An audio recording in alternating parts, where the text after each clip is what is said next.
Super. Alors, aujourd'hui, on a un épisode spécial sur le podcast. Ça faisait un moment que j'avais pas reçu une invitée et c'est toujours agréable d'avoir des conversations, parler de business, parler de vie perso aussi, parler de plein de choses. Et aujourd'hui, on va parler un peu business et un peu vie perso parce que j'ai avec moi Marine Alves. Tu auras l'occasion de te présenter. Bienvenue sur le podcast. Merci beaucoup. Merci à toi pour ton invitation. Je suis très contente d'être parmi vous.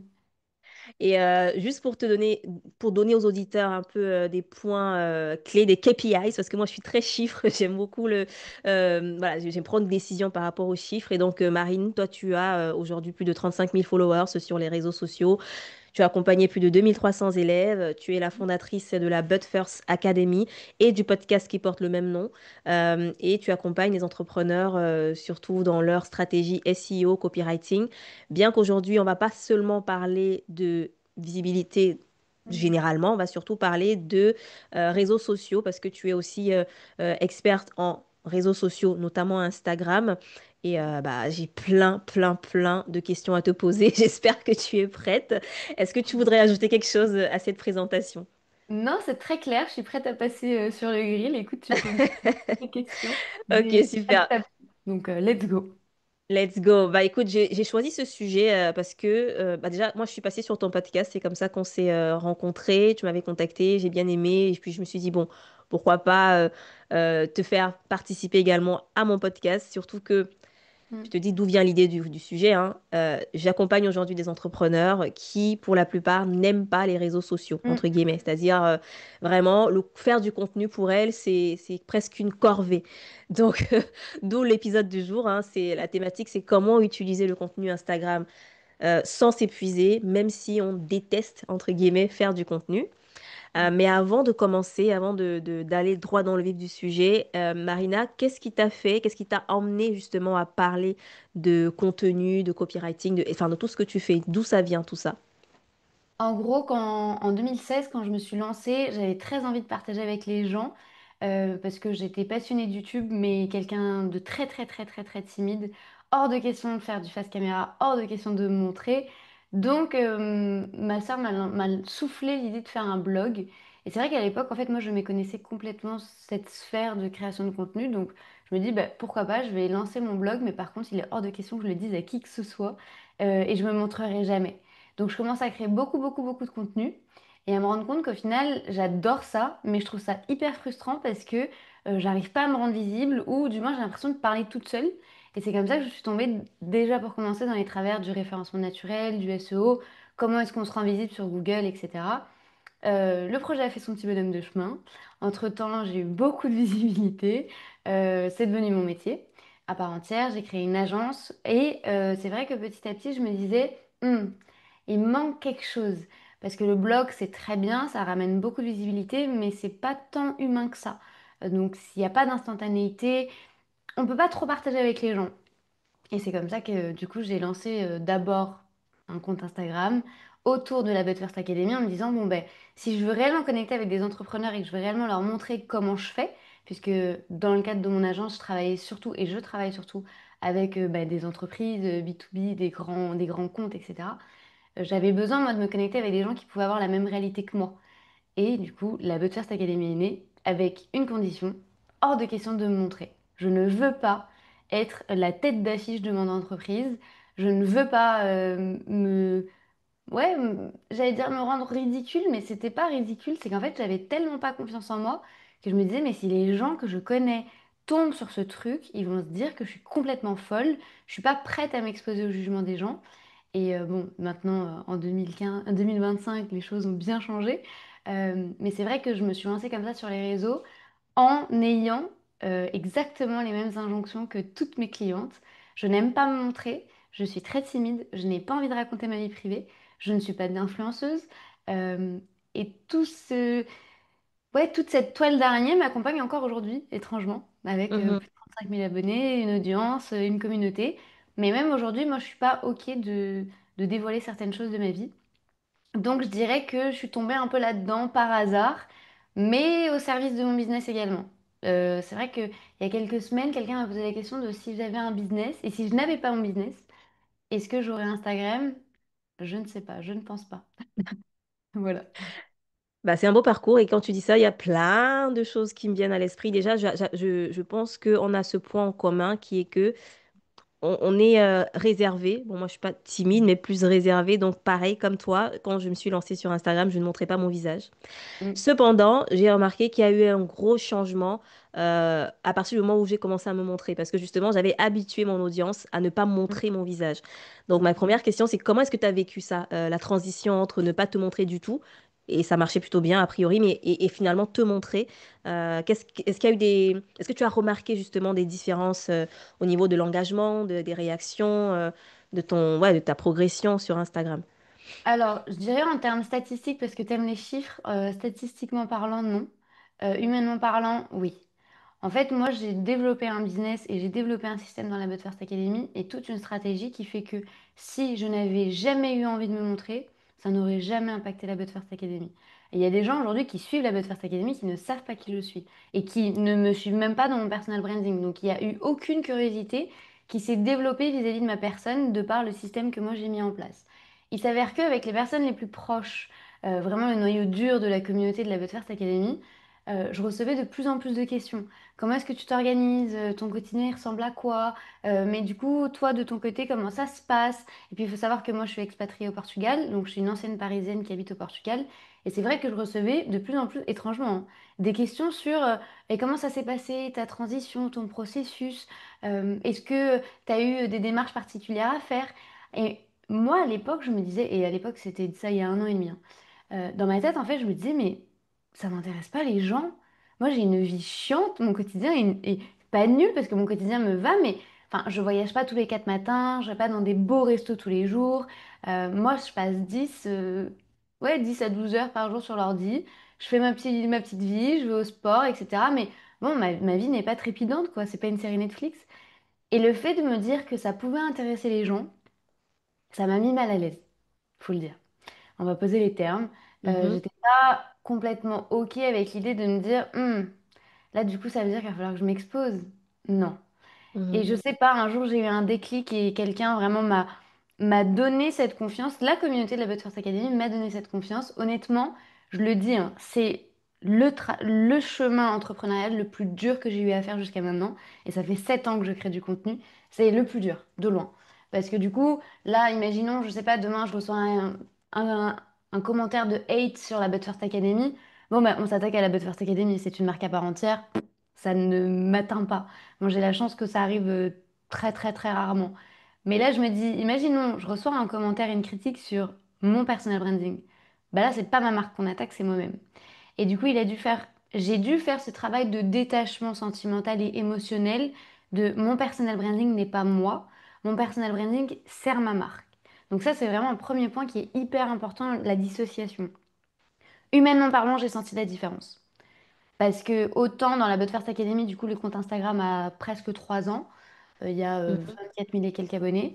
Et c'est très factuel, factuel. Comment est-ce que je fais pour développer mon compte Instagram? Je veux plus d'abonnés, je veux plus de visibilité, je veux vendre. C'est très axé stratégique.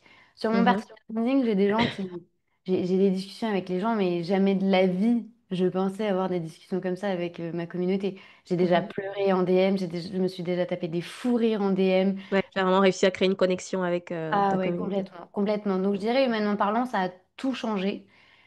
Parce que aussi, il y a ce lien de confiance qui se crée plus rapidement. Quand même dans la But First Academy, j'avais, tu vois, des choses qui ont été mises en place pour humaniser la marque, notamment le podcast. Mais c'est vrai que oui, le personal branding va plus vite et c'est plus Ouais. intense. Ouais, complètement. C'est intéressant ce que tu dis parce que tu montres qu'on peut réussir aussi sans se montrer, mais Ouais. qu'en se montrant, il y aura. C'est quand même un couteau à double tranchant, c'est-à-dire il y a du bon. Il y a aussi du mauvais, entre guillemets, mauvais, parce que ça dépend aussi de comment on le prend, comment on prend les critiques. Parce que moi, je dis souvent qu'il faut jamais associer sa valeur personnelle à son entreprise. C'est-à-dire tout ce qu'on fait en tant qu'entrepreneur, les chiffres, le chiffre d'affaires, la rentabilité, tout ça, ça ne définit pas qui on est, ça définit pas notre valeur en tant que personne. Donc Complètement. ça vaut de même pour le contenu, les commentaires, les haters et tout ça. Bah, souvent même les personnes qui commentent négativement, bah, déjà. C'est souvent des gens qui Mm. sont moins, qui sont en dessous en termes de résultats, parce que celui qui est beaucoup plus loin que toi n'aura pas le temps de venir laisser un commentaire négatif. Donc moi, je plains plutôt ces personnes-là. Et du coup, quand tu parles de se montrer et des avantages de connexion et de confiance que ça a eu pour ton business, qu'est-ce que tu dirais finalement à quelqu'un qui a peur de faire cette transition que toi t'as faite? Parce que souvent, les gens, ils sont conscients de l'avantage que ça va avoir, Ouais. mais malgré ça, il y a quand même ce blocage. Donc, c'est quoi le travail que tu as dû faire et que tu pourrais conseiller à quelqu'un pour faire la transition? Alors moi, je pars du principe que déjà, si tu veux faire quelque chose, enfin, si tu ne veux pas faire quelque chose, il faut pas forcer. Parce que si tu forces, ça va se ressentir. Il y a beaucoup de gens aujourd'hui qui se forcent à se montrer et qui créent aucun lien et aucune connexion parce qu'ils ne savent pas qui est-ce qu'ils veulent être sur Internet. Donc pour moi, en fait, c'est encore plus violent, je dirais, de le faire et de ne pas obtenir de résultats parce qu'il y a un désalignement complet. Donc si vous ne voulez pas le faire, ne le faites tout simplement pas. Sur Internet, il y a tout qui fonctionne. Rien peut fonctionner, mais tout peut fonctionner également dès lors que c'est adapté à ce que vous avez envie de mettre en place. Et c'est d'ailleurs pour ça qu'aujourd'hui, dans la But First Academy, quand bien même j'ai mon personal branding, vous continuez à ne pas me voir. Et c'est un choix stratégique que je fais pour vous montrer que tant dans la But First Academy, je ne me montre pas, tant dans le personal branding où je me montre, les deux peuvent fonctionner, mais les deux stratégies sont complètement différentes. Mon contenu dans mon personal branding n'a rien à voir avec mon contenu dans la But First Academy. Et pourtant, je suis la même personne à part entière, avec les mêmes codes, la même personnalité, les mêmes goûts, les mêmes préférences. Donc ça, c'est le premier point. Si vous ne voulez pas le faire, ne le faites pas. La deuxième chose, ça va être d'y aller progressivement. Moi, j'ai pas commencé mon personal branding à faire de la vidéo face caméra. Moi, pour moi, la vidéo face caméra, c'est le gros saut dans le vide. Vraiment, c'est ah ouais, c'est le high, le Le max summum. level. Ah ouais, non, non, c'est tellement dur à faire, c'est tellement compliqué. Techniquement parlant, c'est super simple, mais humainement parlant, c'est horrible. Donc, ne commencez pas par là. Très clairement, allez-y progressivement. Si vous êtes OK de vous montrer, bon, ben d'abord, on commence à faire des petites photos, un shooting peut-être un petit peu plus professionnel. Ne me prenez pas, vous, en photo dans un miroir qui n'avait rien à voir avec votre positionnement, pas coiffé, pas maquillé, pas habillé, ok? On s'aligne quand même à son positionnement, quand bien même on y va step by step. Après ça, une fois qu'on est plus à l'aise avec le format photo, on va commencer à se filmer, mais de dos. Donc on va pas faire, on va se filmer un peu dans notre vie de tous les jours. Moi j'aime bien dire que on va pas se filmer, on va documenter sa vie. Donc on va prendre des petites brides de ce qui se passe pour les intégrer petit à petit dans notre communication. Encore une fois, là, on ne fait pas de face caméra. On peut mettre ou une voix off, ou on peut mettre un texte qui défile avec une musique. Déjà, on met un premier pas dans l'étape de la vidéo, dans l'étape de l'exposition, sans que ce soit trop violent. Prochaine étape, on se familiarise avec la voix off. On prend le temps de d'aimer à s'écouter, d'aimer vraiment de s'entendre parce que c'est un travail d'aimer à se regarder, parce que c'est un travail également d'être face à son reflet et de se dire, oh là là, mon Dieu, quelle horreur. Je me trouve horrible, mes bras sont pas bien, mes cheveux sont pas bien, et puis là, mon œil, il est à moitié fermé. C'est vraiment, on est notre pire hater dans ces cas-là. Donc c'est pour ça que je vous dis, allez-y étape par étape. Et une fois que vous êtes bien sur vos assises, que vous sentez que vous êtes déjà un peu dans une zone de confort, que vous avez l'habitude dans vos pratiques, etc., on passe à la face caméra. Bien entendu, mixer tout ça avec les stories pour vraiment en fait vous habituer à prendre la parole, à échanger avec les gens. Comme ça, en fait, limite, vous allez créer un mouvement et c'est presque les gens qui vont vous motiver à le faire. En tout cas, moi, ça a été mon parcours et ça a été mon cas. Honnêtement, si j'avais pas ma communauté, je pense que je l'aurais jamais fait. En toute honnêteté. Mhm. Et pour vous donner un peu un panorama en termes temporels. Euh, Moi, ça fait 1 an et demi que j'ai mon personal branding. Il y a que 2, 3 semaines que je fais vraiment du face caméra en train de parler avec mon micro. Donc, encore une fois, c'est un processus et il faut y aller à son rythme. Si vous n'avez pas envie de le faire, ne le faites tout simplement pas. Super, c'est hyper rassurant ce que tu dis. Et bah, finalement, pourquoi on fait du contenu? Parce que quand tu expliques tes astuces, Mm, moi, je me rends compte que j'ai pas vécu la transition de la même manière que toi parce que j'avais un avantage que je faisais déjà des vidéos quand même sur mm, YouTube. Donc, c'était ouais, beaucoup plus facile de me montrer. mm, Mais il y a des gens qui vraiment sont timides, comme tu dis, qui sont mal à l'aise, etc. J'ai une cliente qui m'a dit récemment, je déteste faire du contenu et me montrer. Et mm, je lui disais, au final, on fait du contenu parce que on veut développer notre entreprise. Ok, Mm, le personal branding, c'est pour l'entreprise. Donc, est-ce que tu peux nous expliquer, Marine, la différence entre créer du contenu pour être visible, mais être une mhm. star, et créer du contenu qui attire réellement des clients prêts à acheter notre Ouais. service? Bah, les stratégies n'ont rien à voir. Tu vas pas Si tu veux être visible, si tu veux être une star, si tu veux être un influenceur, tu vas me montrer la salade que tu es en train de manger à midi. Ok? Moi, humainement parlant, en termes de business, que tu manges une salade, que tu manges un sandwich ou que tu manges le plat d'hier, honnêtement, alors ça ne regarde que moi, hein, mais je m'en fiche littéralement. Ouais. Par contre, là, on va le transformer en contenu business. Si tu me dis, j'ai remarqué aujourd'hui que en mangeant ma salade lors de ma pause déjeuner, même comme ça, je pouvais booster ma créativité. Parce que j'ai eu un temps de pause, parce que je me suis détachée de mon business, parce que j'ai pris le temps de réfléchir, j'ai pris du recul. Donc là, sur une salade, je te raconte une histoire, alors que pour être connu et pour viraliser, etc., bah là, tu vas juste me montrer une salade qui n'aura aucun sens pour moi, qui ne va absolument rien m'apporter. À moins que tu sois une coach en nutrition, hein. À moins que ce soit une couture nutrition, bien entendu. Et encore, il faudrait même qu'elle me pose un contexte. Parce que si Mhm. tu me poses même juste une salade comme ça, sans contexte quelconque, moi, je vais pas comprendre. Alors que si tu me dis, bon, mais tu sais quoi, je t'embarque avec moi toute la journée, je vais te montrer qu'est-ce qui se passe dans mon assiette et je vais t'expliquer pourquoi est-ce que les choses sont faites. Là, on est déjà dans une intention business. Parce qu'il y a un contexte, parce qu'il y a une problématique que mon audience va pouvoir reconnaître et surtout, je vais le lier à mon business. Moi, aujourd'hui, je ne partage rien de ma vie privée à moins que ça n'importe quelque chose au niveau de mon business. Donc tous mes proches, on ne les voit jamais, mon mari, on ne le voit jamais, ma sœur qui travaille avec moi, on ne la voit jamais. Par contre, j'ai déjà parlé de mon mariage, tu vois. Mais je ne les montre pas. Pourquoi est-ce que j'ai parlé de mon mariage? Parce que de manière stratégique, déjà, à l'époque, quand je me suis mariée il y a 2 ans, j'avais déjà la But First Academy, donc les gens ont accompagné ce processus-là, parce que j'ai dû disparaître pendant quelques jours. Mais surtout, il y a cet aspect où je me dis, en fait, les gens vont se rapprocher de moi de par quelque chose de personnel, mais ils vont pas rentrer dans les détails. Et du coup, le Mhm. contenu, ça pourrait être par exemple comment mon mariage avec 300 invités m'a donné une leçon humaine. Ou qu'est-ce que le fait d'avoir invité 300 personnes m'a appris sur le comportement humain des gens et comment je l'ai adapté à ma stratégie. Le fait, tu vois, de faire le pont à chaque fois entre ce qui va apporter quelque chose à mon audience et ce qui ne va rien lui apporter fait toute la différence. Mais ici, il y a un critère à prendre en compte.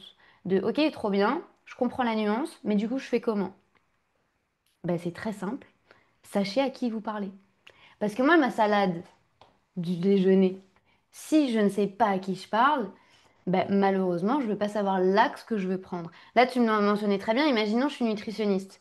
Une nutritionniste qui va me montrer sa salade n'est pas le même message que si moi, en tant que créatrice de contenu et en tant qu'experte en contenu, je vais te présenter ma salade, ou qu'une Mhm. maman qui a 3 enfants va te présenter sa salade, ou qu'un coach sportif va te montrer sa salade, ou qu'une personne qui va travailler le positionnement et l'image de marque va te présenter la même salade. Donc, sur 5 secteurs d'activité différents sur une même base, on peut raconter des choses différentes. Donc j'ai Mhm. besoin de savoir moi qui est-ce que vous allez attirer, avec qui vous souhaitez échanger, qu'est-ce que vous souhaitez mettre en avant, quel est votre secteur d'activité pur pour être sûr ici d'adopter la bonne communication, d'aller chercher les bonnes personnes et que ce soit stratégique. Sinon, ça n'a aucun sens. Mhm. Donc, c'est pas tant une question de format, c'est pas tant une question de texte ou de visuel et d'avoir le meilleur contenu, enfin le contenu le plus qualitatif possible. C'est plus une question de contexte, de message Ouais. et surtout de dire aux gens ce qu'on vend, en fait. Parce que si on Mm. ne parle jamais de ce qu'on vend, on aura beau mettre tous les contextes du Ah monde ouais. à nos photos, à nos vidéos, ça n'aura pas d'impact. Donc, Mm. inviter les gens à faire une action, par exemple, à venir vous contacter, à venir en savoir plus sur ce que vous proposez, à liker. Enfin, il faut mettre en avant ce que vous faites, faire des offres. Parce que moi, Ouais. je le compare un peu à un magasin. Comme quand tu as un magasin physique, tu dois mettre le panneau ouvert sur ton magasin. Et c'est la même chose en ligne. Il faut que tous les jours, tu mettes le panneau «Je suis ouvert, hello». Vous pouvez venir chez moi. Et comment on met le panneau ouvert? C'est en faisant, par exemple, des stories, du contenu qui va dire aux gens, voici comment on travaille avec moi, voici comment vous pouvez venir découvrir ce que je fais, voici en quoi je peux vous aider, etc. Donc l'idée, c'est pas de faire ça H24 tout le temps, mais de quand même montrer tous les jours aux gens que vous avez quelque chose à leur proposer. Pas n'importe qui, votre cible, comme Marine disait, que vous avez quelque chose à leur proposer et comment ils peuvent faire pour travailler avec vous. Est-ce que tu as quelque chose Ouais. à ajouter à ça? Oui, parce que je trouve qu'en fait, c'est la partie la plus difficile. Parce que du coup, quand tu vas t'exposer, quand tu vas être sur les réseaux sociaux, tu as toujours déjà cette peur du jugement. Et surtout, le fait de vendre, ça te renvoie à je suis pas légitime, je ne sais pas vendre, je n'ai pas envie de déranger, j'ai pas envie de forcer, j'ai pas envie d'être trop agressive. Et du coup, forcément, toutes ces injonctions vont faire que, in fine, tu ne parleras jamais de ton offre. Moi, il y a un critère que je veux que vous gardiez en compte, c'est que vous n'avez pas besoin d'avoir 10 000 abonnés pour vendre, vous n'avez pas besoin d'avoir 1 000 abonnés pour vendre. Les élèves de mon mentorat en sont la preuve vivante. Ok. Elodie, 156 abonnés, 4 000 € en un mois. Ok. Elle n'est pas allée chercher beaucoup de monde. Par contre, c'est pour ça que je vous dis que votre cible, ça va être le plus important. À partir du moment où vous allez qualifier votre audience, bah, vous allez pouvoir leur vendre quelque chose parce que vous allez être dans une relation 50-50. Moi, j'aime bien dire que si vous ne vendez pas, vous êtes égoïste. Parce que vendre, c'est servir. Et Mhm. si vous avez la solution à une problématique que la personne vous expose et que vous ne lui présentez pas la solution, bah, vous êtes égoïste. Donc moi, je préfère voir le problème à l'envers, ou du moins la situation à l'envers, pour dédramatiser et te dire, OK, c'est une relation 50-50. Je t'aide et tu vas me payer. Mais il y a une réciprocité, il y a une responsabilisation à 50-50. C'est pas juste la personne, elle paye et puis c'est bon, j'ai fait mon taf. Non, c'est pas ça. Et cette relation-là que l'on crée 50-50 permet de dédramatiser le truc et de te dire, bon, ben ok, aujourd'hui, je vais peut-être parler de l'actualisation que je suis en train de mettre en place au niveau de mon produit. Demain, je vais peut-être le mettre en avant au niveau de mon contenu et montrer que j'utilise moi-même mon produit. Le mercredi, je vais peut-être parler d'un retour client. Comme ça, en fait, de manière directe ou indirecte, vous êtes toujours en train de parler de vos offres. Ce qui fait que vous n'êtes pas en train de lasser votre audience, vous n'avez pas l'impression de déranger, tout simplement parce que votre audience, elle est qualifiée et elle va avoir besoin de vous. Un point important ici que tu mentionnais tout à l'heure, le fait d'être connu, le fait d'avoir de la viralité, de faire le buzz, euh, c'est pas ça qui va vous faire développer votre business. Mhm. Important de distinguer les chiffres de ce qui va se passer au niveau de votre business. Il y a un format que j'ai utilisé pendant longtemps dans la BuzzFirst Academy qui fonctionne toujours autant, ce sont les mêmes. J'ai déjà fait du 11 millions de vues, du 7 millions de vues, du 5 millions de vues. C'est pas ces contenus-là qui m'ont fait vendre le plus. Voilà. C'est juste pour que vous puissiez vous dissocier la visibilité de la viralité des ventes qui vont se passer de votre côté. Votre Ouais. contenu doit être stratégique. Il ne doit pas être là pour booster votre ego. On s'en fout de votre ego, c'est pas ça qui va payer vos factures. Par contre, de comprendre qu'est-ce que la personne face à moi a besoin de voir, a besoin d'entendre et comment est-ce que je dois lui présenter la chose pour que de manière très naturelle et presque de manière indirecte, je puisse lui vendre mon produit, là je suis OK. Et vous verrez que ce sera Ouais. beaucoup plus simple pour vous de créer du contenu. J'ai envie de dire Amen. 100% aligné. Et c'est bien, j'aime beaucoup l'exemple que tu as donné de Elodie, c'est ça? Qui Oui. a moins de 200 abonnés. Souvent, on Ouais. oublie qu'en fait, c'est des vrais gens qui sont les abonnés, en fait. C'est des êtres humains. Imagine 200 êtres humains qui te suivent sur les réseaux sociaux. Et justement, tu m'emmènes sur ma question d'après, les KPI. C'est quoi les chiffres ou les indicateurs qui Mhm. permettent de savoir si notre contenu est efficace, si on fait bien les choses? Mhm. Parce que les likes, les vues, c'est pas ça qui vont payer nos factures. Donc, comment on sait si on est sur la bonne voie et qu'on est, voilà, on est en train de faire les choses de la bonne façon avec notre contenu. L'intention que vous posez. Si vous ne savez pas où vous allez, si vous ne connaissez pas votre objectif, tout va vous aller, mais rien va vous aller. Vous allez développer cette fameuse frustration que tu évoquais au début. Ah, mais moi, j'aime pas Instagram, mais moi, j'aime pas créer du contenu. La première base de tout, c'est si vous n'aimez pas créer votre contenu et si vous ne savez pas faire, vous allez développer de la frustration, vous allez détester ça parce que justement, vous ne saurez pas mesurer. J'aime bien présenter ça comme un suivi de sport, tu sais. Euh, les premiers jours, tu es hyper motivé, passer une semaine ou deux, tu as hâte que ton coach te fasse son retour, etc. Mais en gros, tu perds 1 ou peut-être 500 grammes, mais t'as pas de barre limite. Donc en fait, ben, le 1 kilo pour toi, ouais, non, c'est vraiment pas ouf. Par contre, imaginons, sur deux situations complètement différentes. Si tu souhaites perdre 10 kilos, ben, le fait d'avoir déjà perdu 1 kilo, c'est déjà bien, c'est déjà une petite victoire. Ça veut dire que la méthode fonctionne, ok? Et que tu sais que le chemin va peu probablement être encore un petit peu plus long, mais tu es en route. Maintenant, imaginons, ton objectif, c'est de perdre 3 kilos. Ben, tu as déjà fait un tiers du travail. Ce qui veut dire que ton objectif ici peut être très rapidement atteint. Donc, en fonction de toi, de ton objectif, en fonction de ce que tu vas attendre, ce que tu vas analyser va pas être la même chose. Ça, c'est le premier point. Deuxième point, l'intention que vous mettez derrière votre contenu. Pourquoi est-ce que ce contenu a été créé? Quelle est la vocation de ce contenu? Si vous ne savez pas me répondre, arrêtez de créer du contenu parce que vous allez juste vous épuiser. Au sein de la But First Academy et même dans mon personal branding, moi j'ai un pilier, enfin j'ai une pyramide, un contenu de visibilité, un contenu de confiance et un contenu de vente. Un contenu de visibilité, je ne vais pas aller regarder la même chose qu'un contenu de vente. Je vous invite d'ailleurs même à aller regarder la seule publication. C'est un Reels qui est épinglé dans la But First Academy. C'est un Reels qui a fait 572 000 vues, si ne me trompe pas. Et il a aux alentours de 2000 commentaires. Le co- Ici, pour ce contenu-là, les vues, je n'en avais rien à faire. Il aurait pu faire 1000 vues. Pour moi, le plus important, c'était les commentaires parce que c'était la porte d'entrée vers mon tunnel de vente. Donc pour moi ici, c'est très important que vous sachiez quel est l'objectif de ce contenu-là. Parce que si vous ne savez pas ça, si vous ne savez pas ce que vous recherchez, imaginons moi dans mon cas, les commentaires, c'est mon entrée vers mes tunnels de vente et vers mes tunnels de contenu. Ce qui fait que un contenu qui fait 2000 vues, mais qui a 5000 commentaires, est plus stratégique pour moi qu'un contenu qui va faire 1 million de vues où il va y avoir 2 commentaires. Si je n'ai pas posé cette intention-là, imaginez à la fin du mois, quand je dois faire mon analyse, je vais me dire, ah, le contenu qui fait 1 million de vues, il fonctionne super bien, ok, c'est ce format-là. Alors qu'il va rien me rapporter au niveau de mon business.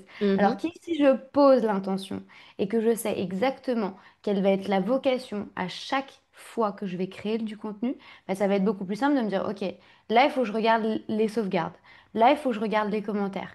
Là, il faut que je regarde les vues. Mais moi, je regarde pas essentiellement les vues. Moi, je regarde juste et plus précisément le nombre de followers que le contenu m'a ramené pour savoir si c'est des gens qui sont qualifiés qui sont en train d'arriver. Parce qu'avoir 10 000 abonnés, avoir 20 000 abonnés, moi, je m'en fiche. Moi, je veux des gens qualifiés. Sinon, souvenez-vous de ce qu'on a dit juste avant. Tout le travail que je vais faire, il va servir à rien. Donc, posez l'intention. Pourquoi est-ce que ce contenu aujourd'hui est créé? Si vous me répondez, ah mais moi je crée du contenu juste pour l'algorithme. Ah mais moi je crée du contenu juste parce que je dois être présente sur la plateforme. Spoiler alerte, Mhm. l'algorithme n'achètera jamais vos produits. Mhm. Jamais. Mhm. Et c'est ça. Ah, c'est très intéressant ce que tu dis, très très très intéressant. L'intention, que ce soit sur le feed, sur les stories, pourquoi vous le faites et mesurer par rapport à l'objectif Mm, du contenu qu'on s'est fixé. Donc super intéressant. Il n'y a pas que des indicateurs généraux comme la partie tableau de bord de votre Instagram avec le nombre d'interactions et tout ça. Bon, ça finalement, ça ne veut pas dire grand-chose. mm, C'est parfois ce qu'on appelle des métriques vaniteux. C'est bien pour l'ego de voir que voilà, c'est voici, j'ai eu 200% de plus d'interactions, mais au final, est-ce que tu as eu ce que tu voulais en publiant du contenu? C'est mm, ça la vraie question. Et tu as parlé du tunnel de vente. Je fais une mm, petite parenthèse là-dessus parce que, effectivement, si tu n'as pas de tunnel de vente et que tu fais du contenu juste pour faire du contenu, tu vas pas mm, vendre. Effectivement. Donc, en fait, le, le contenu, c'est comme, moi, je le vois en fait comme une vitrine. C'est comme mm, si on fait la comparaison avec le marketing traditionnel, c'est un mm, peu comme distribuer des cartes de visite ou comme faire des affiches sur les murs en route. mm, Sauf que c'est ta propre affiche, c'est toi qui la crée, c'est toi mm, qui la publie sur un réseau social. Et bah, quand tu mets une affiche, par exemple, tu te dis, bah, je m'attends à avoir X personnes, par exemple, à mon événement. Je m'attends à mm, avoir, tu vois, selon le nombre d'affiches que je vais mettre. C'est exactement la même chose. Donc, mesurer, mesurer, mesurer et un objectif derrière. Et qui dit objectif dit tunnel de vente. Est-ce que vous voulez que les gens vous commentent sur vos mm, posts? Est-ce que vous voulez plus de DM? Est-ce que vous voulez que les gens enregistrent, comme tu disais? Est-ce que vous voulez que les gens cliquent sur la bio pour aller dans mm, votre tunnel de vente, etc. Mais il faut aussi indiquer comment faire, c'est-à-dire dire aux gens ce qu'ils ont à mm, faire. Commenter, liker, aller sur ma bio, enfin, toujours un appel à l'action à la fin du post. complètement. Euh, Complètement. Et un et seul appel à l'action. Un seul appel à ouais, l'action. un appel à l'action, pas plusieurs. Non, mais je tombe encore sur des posts comme ça, donc c'est pour ça que je me permets de le renforcer. Un Ouais, seul passage à l'action. Ne demandez pas à la personne de liker, de commenter, de se regarder, de l'envoyer à une amie. Là, vous lui donnez 4 indications, elle va rien faire, voire même exactement. pire en fait. Il suffit juste que vous lui en donnez 2 pour qu'elle se dise, je vais faire quoi? Je sais pas quoi faire. Ouais, Donc, au plus simple, si vous voulez qu'elle commente, dites-lui de commenter, mais dites-lui pourquoi est-ce qu'elle doit commenter et qu'est-ce qu'elle doit commenter. Si elle doit le sauvegarder, pourquoi est-ce que je vais sauvegarder votre contenu? Qu'est-ce qui va faire exactement. que moi, dans mon quotidien, je vais avoir besoin de votre contenu? Toujours le contexte. Le contexte ici va être la clé de tout. Ouais, simple et efficace. Mm. Et finalement, moi, je suis une partisante du contenu, mais je suis encore plus une partisane de la publicité. Donc, on va aller sur un sujet un peu sensible là, Marine. Ok. Parce Let's que go. souvent, il y a deux camps, ou non trois. Le camp de ceux qui sont 100% organiques, le camp de ceux qui sont 100% pub, et puis le camp de un peu l'intersection entre les deux. Donc toi, tu te situes où Je suis au aujourd'hui? milieu. Au Je suis milieu. au milieu, entre les deux. Ok, super. Pourquoi tu es au milieu? Pourquoi tu penses que c'est la bonne, le bon endroit où être aujourd'hui? Parce que dépendre que de la pub, je suis pas OK. Parce que ça veut dire que du coup, tu ne contrôles pas ce qui se passe en sachant que les coûts des pubs varient et vacillent beaucoup durant l'année. Ça va pas être la même chose en été, ça va pas être la même chose en décembre et ça va être encore moins la même chose au mois de janvier. Donc moi, cette perte de contrôle, je suis pas OK de dépendre euh, des plateformes et d'être toujours en train d'investir. Je suis pas OK non plus de faire que de l'organique. Parce que, à mon sens, et pour l'avoir déjà fait, attention, c'est complètement faisable et possible parce qu'au début, t'as pas de trésorerie et tu dépatouilles avec de l'organique et c'est très bien, ça Tu as fonctionne. plus de temps que d'argent, voilà. Exactement, exactement, tout à fait. Par contre, tu ralentis tes résultats et tu ralentis ce que toi, tu peux aller chercher. Parce que forcément, bah, la pub, c'est aussi un accélérateur. Donc, je suis pas OK de mettre tout mon budget là-dedans. Je suis pas OK de dépendre que de ça. Par contre, je suis pas OK non plus de ne pas du tout en faire. Moi, j'aime bien être au milieu et me dire, OK, quels sont les avantages de chaque situation, quels sont les désavantages de chaque situation, et on va tirer profit de tout ça. C'est la même chose de se montrer, pas se montrer. On tire un profit et un avantage des deux situations. Là, c'est la même chose. Par contre, on fait de la publicité contrôlée, mesurée. On ne fait pas un boost sans savoir pourquoi les choses sont faites. On ne fait pas une campagne publicitaire sans analyse. Et surtout sans comprendre quel est l'objectif et quelle est l'intention. Euh, il y a en fait ici des indicateurs que nous, on va aller analyser. Imaginons, on parle souvent de coût du lead, le fameux CPL. Combien est-ce que va nous coûter notre lead? Est-ce que tu vas payer 77 centimes? Est-ce que tu vas payer 3 euros pour attirer un potentiel client? Ben, je vais te dire, en fait, ça dépend du produit que tu veux vendre après. Mhm. Donc, moi, il n'y a rien qui n'est pas contrôlé. Et on a toujours cette intention de se dire, qu'est-ce qu'on va booster? Où est-ce qu'on va mettre de la pub? Et pourquoi est-ce qu'on va mettre de la pub? Est-ce que ce contenu de visibilité, vraiment, ça sert à ce qu'il y ait de la pub? Non. Moi, la visibilité, elle est organique. Par contre, quand on fait un contenu de vente, qu'on voit que le contenu, hein, de manière organique, performe plutôt bien, ben, on se dit, OK, on va partir sur une publicité sur 5 jours avec un budget bien précis et on va analyser comment la publicité se comporte sur les 5 jours. Et c'est là où je vais évaluer les coûts pour savoir, ok, donc cette pub, elle me permettait de vendre, imaginons, le mentorat qui coûte 2500 euros. Je suis ok de payer mon client 10 ou 15 euros parce que après, le retour sur investissement est beaucoup plus intéressant. Maintenant, Mhm. à l'inverse, si on fait, je sais pas, une immersion, comme on a l'habitude de les faire dans la But First Academy, que l'immersion, elle coûte 19 euros, et que on fait la même pub, et que cette pub, pour ramener un client, je paye 3 euros, c'est pas intéressant.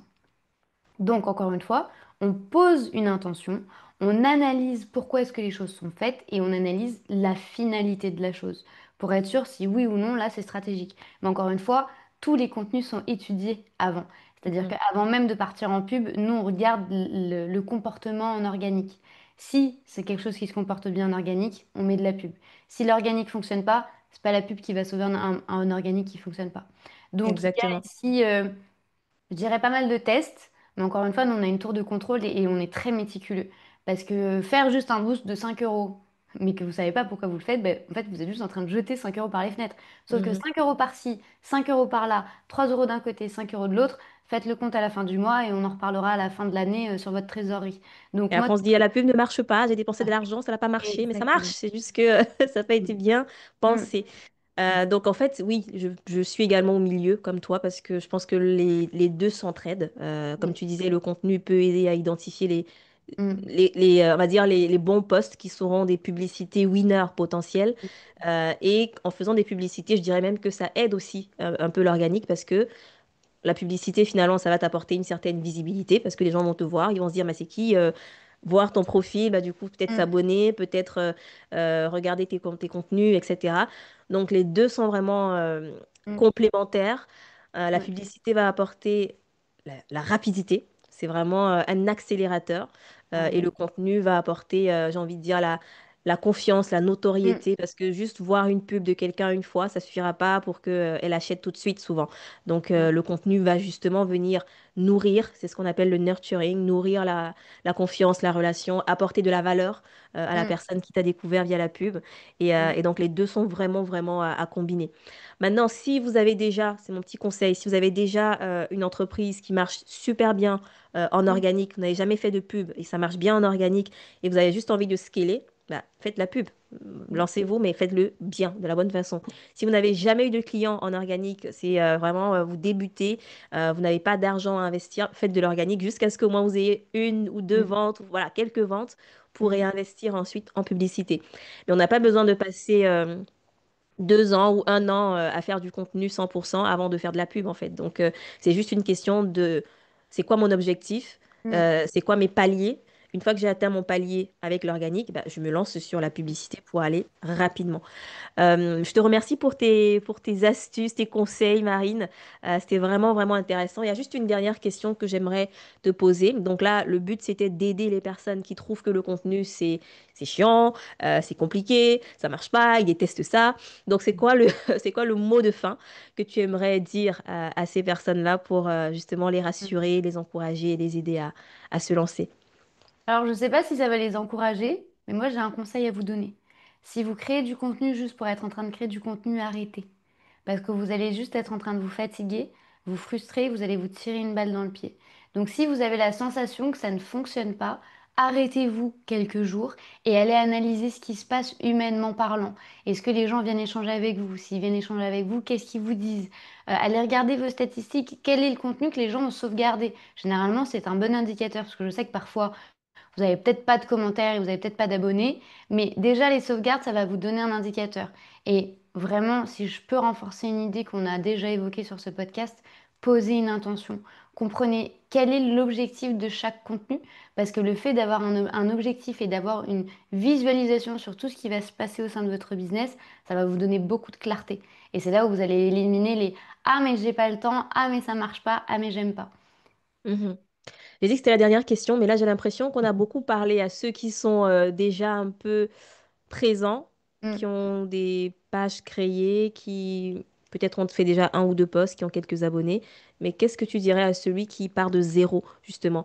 Parce que il part de zéro, donc il n'aura pas forcément des premiers retours assez rapidement. Donc, parfois, c'est frustrant aussi de Mm. poster, de ne pas voir des likes, des commentaires et Ouais. tout. Donc, qu'est-ce que tu pourrais dire à cette personne-là aussi? Créer du mauvais contenu. Hmm. C'est bizarre à dire, hein. Crée du mauvais contenu.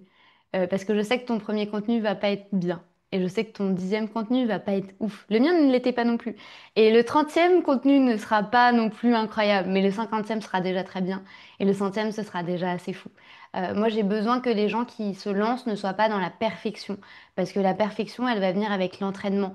Et les gens ont besoin aussi de s'habituer à vous. Donc, si vous êtes dans des freins de ah mais c'est pas beau, ah mais je sais pas comment le dire, ah mais je sais pas comment le faire. Malheureusement, en fait, vous allez juste vous mettre vous-même un frein tout seul. Donc, commencez à faire passer à l'action. Il n'y a rien de plus accélérateur en contenu que de passer à l'action, de vous entraîner. Et même si c'est pas parfait, et tant mieux si c'est pas parfait, parce que ça veut dire que vous avez déjà une marge de progression et les gens vont assister aussi à cette marge de progression. Vous n'imaginez pas le nombre de personnes qui me disent au sein de la But First Academy, je suis là depuis le début et c'est fou de voir ton évolution. Les gens adorent voir les case studies, ils adorent voir l'évolution et se dire j'étais là en premier. Donc faites, passez à l'action, créez du mauvais contenu et vous verrez que dans quelques semaines, vous me remercierez. Nickel, merci pour ces conseils. Et merci pour ta présence sur ce podcast, Marine. J'espère que cet épisode vous a plu. Et si oui, mettez un petit avis 5 étoiles. Allez également visiter les pages ou la page de Marine. Donc, c'est Marine PSAG ou But First Academy. D'ailleurs, je suis passée sur le podcast But First Academy podcast. Donc, allez écouter l'épisode également parce que là, on parle plus d'équilibre vie pro, vie perso dans le business. Et bah, du coup, qu'est-ce que c'est bon, Marine, tu as autre chose à rajouter ou c'est tout bon? Non, merci de ton invitation. J'étais très contente de pouvoir échanger sur ces thématiques avec toi et, Plaisir partagé. et à très vite, j'espère. À très vite. Ciao.